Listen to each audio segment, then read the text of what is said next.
Hello everyone, this will be just a short update video. I'm still not feeling too well today, but I wanted to keep you a bit up to date what is currently happening in WoW Awakening, what am I doing, and well, how things are working out.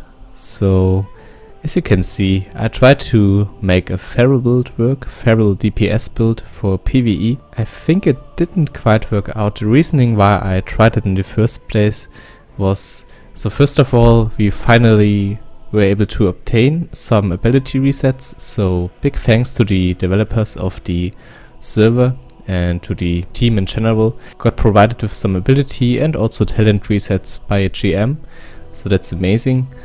Can't access the training grounds quite yet, like the testing area, but it's really nice to at least have now the possibility to make some respects.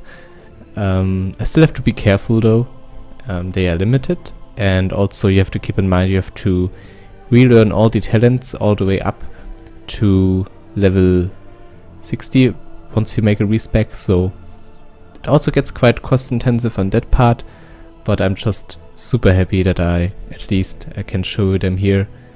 Got some ability purchase and talent purchase now. So the first thing I did, thought to myself, okay, we went with like a ranged DPS build. That meant our whole equipment was based around agility, and I really wanted to try out something with spell power, but then I thought to myself, okay, for that we also have to grind some gear first, try to obtain something that increases our spell power, intellect, stamina, all that stuff. And since we were still kind of stuck with all this kind of agility hunter gear, I thought, okay, we can try to go for something roguelike, or we maybe just try out something completely different. I've never seen a bear or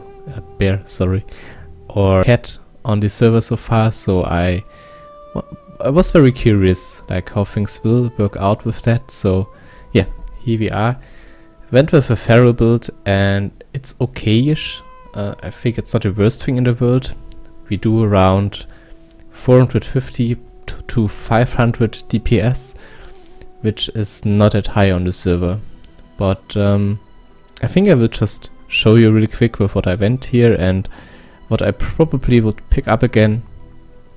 I think since melee is still nerfed on Awakening right now, that's like a general nerf for all the kind of melee classes, and since my equip also is not, it has a lot of agility, but I would say it's still by no means best in slot. I guess that's obvious, but what I mean with that is there's some potential maybe if you get really good items. Also, like, I don't even have the hit cap, I have no hit rating right now, so I guess once I get that going then the DPS will increase by a lot. But yeah, just to show you what I thought, just some, like the stat build first, I went total agility. This is really no PvP build, this is really just pure PvE, and the thing is, in the end I had some ability essences left and thought, okay, demon armor is quite nice, so we can at least make the life of our healers a bit easier. Flame tongue weapon, that didn't quite work out. Intentionally I wanted to go with Wind Fury, but Wind Fury plus Feral, that doesn't work. So I thought, okay, at least get some more spell power. To be honest, you can leave that one behind. The biggest issue with that build, and I guess it's kind of important that I address this first. Of course, since you are like in this cat form, you just can use abilities from your cat form.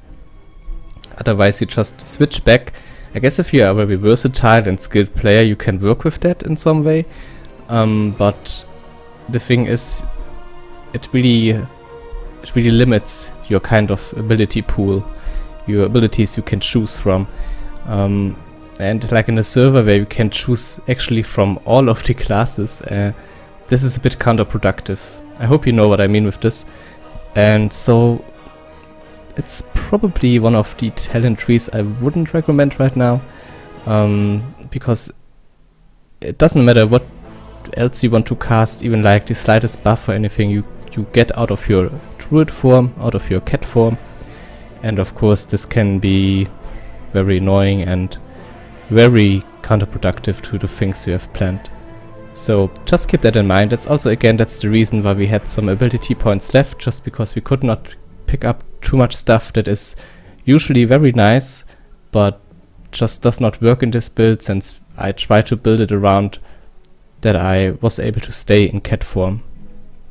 So yeah, I guess we can look over the talents and abilities that way.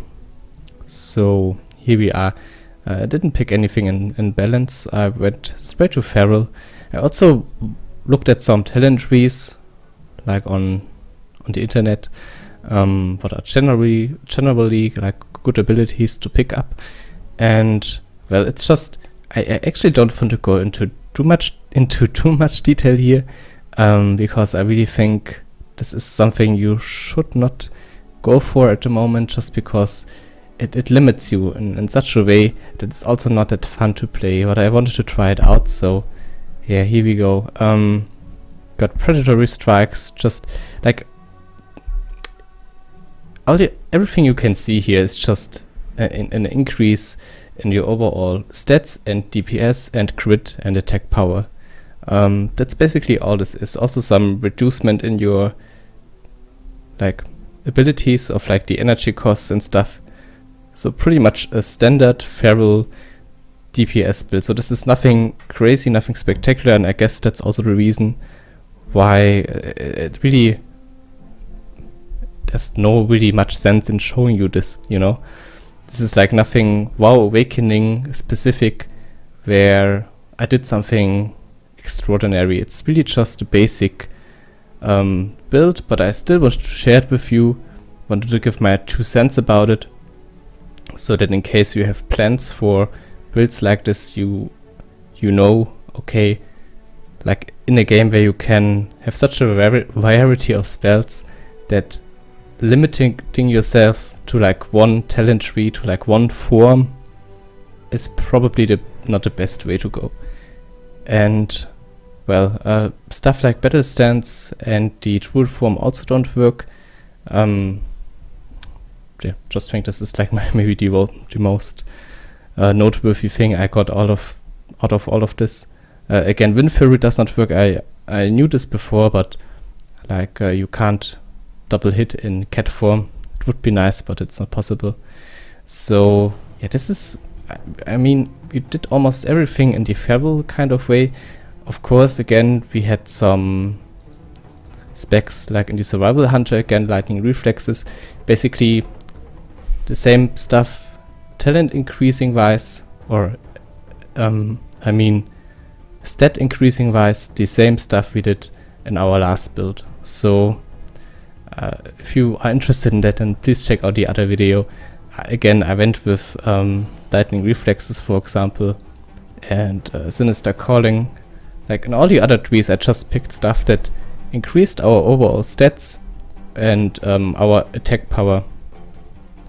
The nice thing this time around, and I guess that's something you should take in consideration, is that we did not have the problem with the ranged attack power this time. So I actually also went for some talents that increase the attack power, like in the rogue tree, for example.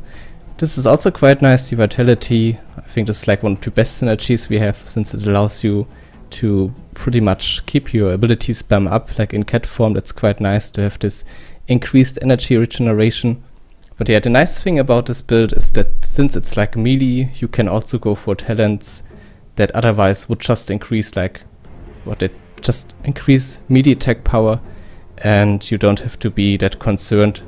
If you are ranged, I explained it in the last video, then a lot of the times you just really, well, are a bit screwed, since you don't profit or benefit from it. So yeah, this just should be like a short update. Really not the best build, but still something I wanted to share here, and there will be more in-depth, more detailed and better builds in the future. Again, I'm still not feeling too well. I also want to, like the next showcases, I really want to show you some PvP or some PvE action with them. But this is in general just really a standard Feral Druid build. So I hope you enjoyed this short showcase. Sorry again if you found it to be a bit boring. I promise that the next few episodes will be a bit more action-packed, and I hope the builds will be a bit better. So thanks for watching, guys. Stay awesome and take care.